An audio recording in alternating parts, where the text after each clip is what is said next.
va a ser 1. Y cuando estamos entonces en este caso en 0, decíamos que no es recomendable aplicar el modelo de regresión lineal, porque todo esto es justamente de la línea de lo que se llama modelos lineales. Nosotros estamos haciendo un análisis, en este caso, de una base, y por medio de esta gráfica, fíjense que la gráfica evidencia la dispersión que existe entre cada una de ellas. Y se observa que no hay una variabilidad, vamos a decir que los datos se ven heterogéneos, que hay una dispersión como tal, que se va así por acá. No está bastante cerca de quién. De esa recta que vemos ahí, esa línea, ¿verdad? Que representa esa función lineal. Es esa relación que existe entre justamente la variable X que representa la variable X, los ingresos versus la edad. O sea, imagínense, esta persona de 35 años tiene un ingreso de 16.400. Eso tiene que ser en Estados Unidos, porque aquí en Panamá tendría que ser más allá que un diputado, ¿no? Por ejemplo, una persona de 22 años tiene un ingreso de 7.800 más. Entonces, esto es lo que estamos haciendo. ¿Qué es una función?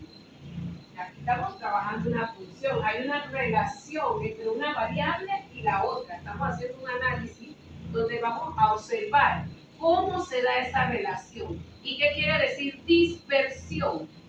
Es justamente la interpretación que le vamos a dar también nosotros cuando vemos esta parte de la dispersión, esa variabilidad que existe entre un dato y otro. Y esa variabilidad, ¿cómo se mide? Justamente para qué estamos calculando esto. Aquí estamos haciendo justamente un análisis de la varianza. ¿Y la raíz de la varianza quién es? ¿Cómo se llama esa raíz de la varianza? De esa variabilidad que existe. Es la estándar. Y el coeficiente de variación va a ser la división entre quién? De 2. Ajá. Cuando vamos a hablar de ese coeficiente de variación que también nos ayuda a hacer una interpretación que mide la variabilidad, es una división de la desviación entre quién? Entre una medida de tendencia central muy común que nosotros vemos en la escuela siempre, y aquí también la vamos a ver, la media o promedio. Entonces el coeficiente de variación también, todas estas medidas de dispersión nos ayudan a poder analizar. Cuando nosotros hablamos ya del coeficiente de determinación, debemos tener un poquito de cuidado, porque no nos va a aparecer esta tablita muy clásica, que yo por eso le decía, el coeficiente de correlación tiene una tablita que te guía. Tú dices, me dio justamente, vamos a pensar, menos 0.5. ¿Yo qué puedo decir de este coeficiente de correlación? Hay un aumento de la correlación de forma negativa. ¿La relación es buena? ¿Es fuerte? No. Y eso te lo dice una guía. Entonces, ya cuando nosotros llegamos de esto, justamente, este coeficiente de correlación que es R, y lo elevamos al cuadrado, ahí vamos entonces a hacer un análisis que justamente nosotros vamos a empezar a analizar el coeficiente de determinación. Ese es el coeficiente que vamos, pero para poder analizar el de determinación yo tengo que conocer el coeficiente de correlación. ¿Cómo se calcula el coeficiente de correlación? Hay una fórmula.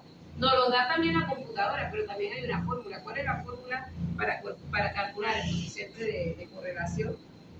Con eso terminamos. Y después de todo, ¿cuál es el signo que utilizamos o el símbolo? ¿Verdad? En estadística nosotros utilizamos lo que conocemos como estimadores y parámetros, ¿verdad? No voy a hablar de signos, sino que qué parámetros se utilizan para identificar la correlación. ¿Qué parámetro? El parámetro para identificar la... ¡Ay! Caramba, se me oscureció esa luz. El parámetro para identificar la media, ¿cuál es? Parámetro. No, ese es el símbolo. Para identificar la media de la X. Vivo. Bien. Ajá. ¿Cuál es el parámetro para identificar entonces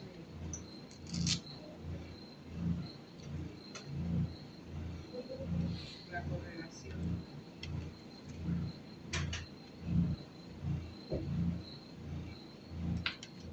Bien, tenemos estimadores y tenemos lo que se conoce como parámetros.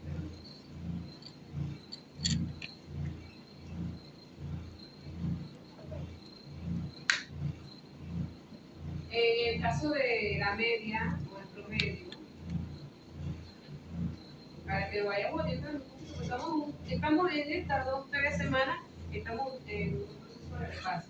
En el promedio mi estimador va a ser X barra, mi parámetro va a ser Y. En el caso de la varianza, ¿verdad? La estimación de la V, ¿no? ¿Ah? La estimación de la varianza. En la varianza nosotros vamos a tener S al cuadrado y el parámetro va a ser sigma al cuadrado. Nosotros dimos sigma al cuadrado como desviación estándar. La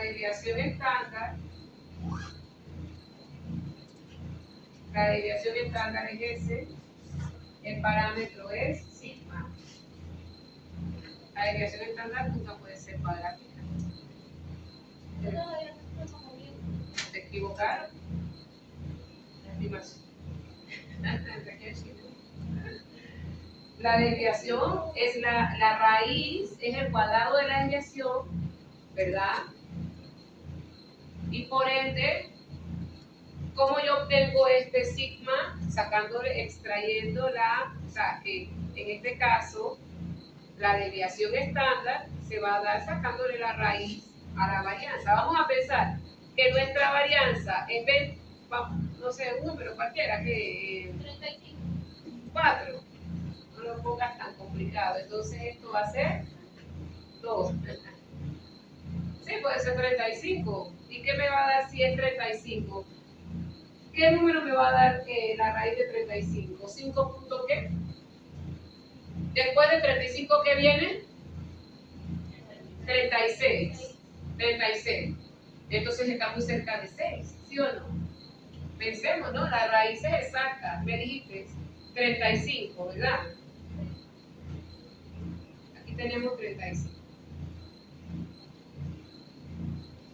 Me dice que tengo que sacar la raíz de 35, porque me hablaste de 35, ¿verdad?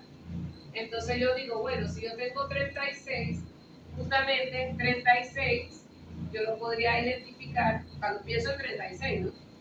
La raíz de 36 va a ser 6. Pero antes de la raíz de 36 está la raíz exacta de 25, que es 5. Quiere decir que 35 está entre 5 y 6. Solamente hay la diferencia de un número, pero está más cerca de 6 que de 5. Por lo tanto, es 5.6789. Eso lo hacemos nosotros como. Yo no puedo decir que la raíz de 35 me va a dar 20. Yo no jamás. Porque tú no sé qué es lo que pasa con los pelos que hacen como unas multiplicaciones. Eso nosotros lo tenemos que aprender a analizar, no eso es sencillo.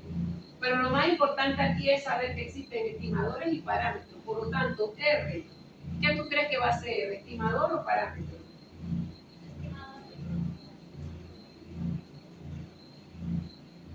¿Y cuál va a ser entonces el parámetro? R al cuadrado. No, ese también es estimador. Rho. Es como algo así, ¿verdad? La primera estimadora. Ay, entonces vamos a hacer una tarea. Buscar los estimadores y parámetros de uso común en la estadística. Traen su hojita, me la van a practicar. Ay, no, voy a cortar muy cara.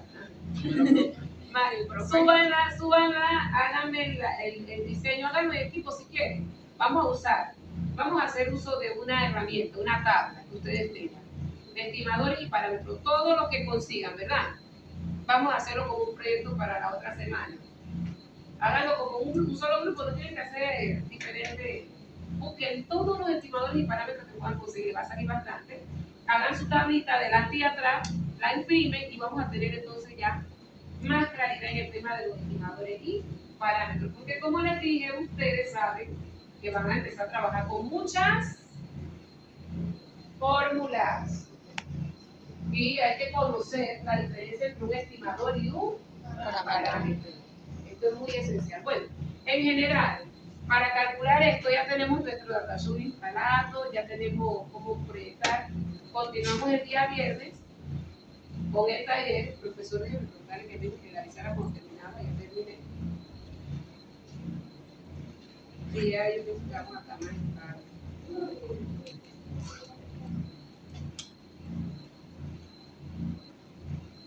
Bien, estábamos entonces con el tema de la función de ecuación y correlación y coeficiente de determinación. Arrancamos el día viernes, no tocar. De una vez empezamos a sacar todo esto para poder entonces empezar a hacer los análisis y pasamos entonces a la otra base de datos para hacer entonces el taller de análisis. Hola, te estoy ocupando tu salón.